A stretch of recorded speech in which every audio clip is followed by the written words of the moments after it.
အမတ်တရစီနာတွေပန်းမျိုးစုံတို့ဖူးပင်းစေသည့်ပေချင်းတွေဝဲအုံမိုင်းမှုတွေပြဲပြောက်စေခဲ့သည်မျောလင်းချက်များစတင်ဖြန့်ကျက်ချိန်ဝဲတန်ခင်းတမန်ခင်းတို့ရဲရင်စွာထွက်ပေါ်လာခဲ့ဤမြေပေါ်ကခြေလမ်းတိုင်းမှာနှလုံးသားနဲ့လက်ချင်းချိတ်လို့တရားတစ်စင်းတိဆောက်ခဲ့တယ်ကျေပြောတဲ့ဂျိုင်ဝမ်းတွေနဲ့မြမားတဲ့တောင်တန်းတွေကိုဖျက်ကျော်ရင်းရောက်ရှိလာတဲ့ကျွန်တော်ဟာမြန်မာအားလုံးကိုကိုးစားပြုတယ်အလင်းရောင်တွေနဲ့ပြည့်လှန်နေတဲ့ငါတို့ရဲ့ခီးစဉ်မှာအမှောင်မိုက်ဆုံးချိန်တွေအတွက်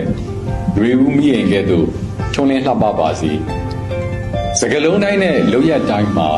ခင်မင်းရင်းနှီးမှုမျိုးစေ့ကနေနေဦးပန်းနေပွင့်လန်းပါစေဒီຫນွေဦးဟာနောက်နှစ်ပေါင်းများစွာတိုင်အောင်မြင်မှုတွေပျော်ရွှင်မှုတွေနဲ့အစပြုခြင်းဖြစ်ပါစေဉာဏ်ပညာပေါင်းနဲ့ပြည့်စုံတဲ့တန်တမန်များဖြင့်ဒီဥယျာဉ်မျိုးတော်ကကျွန်ုပ်ကိုလမ်းပြပါစေ哇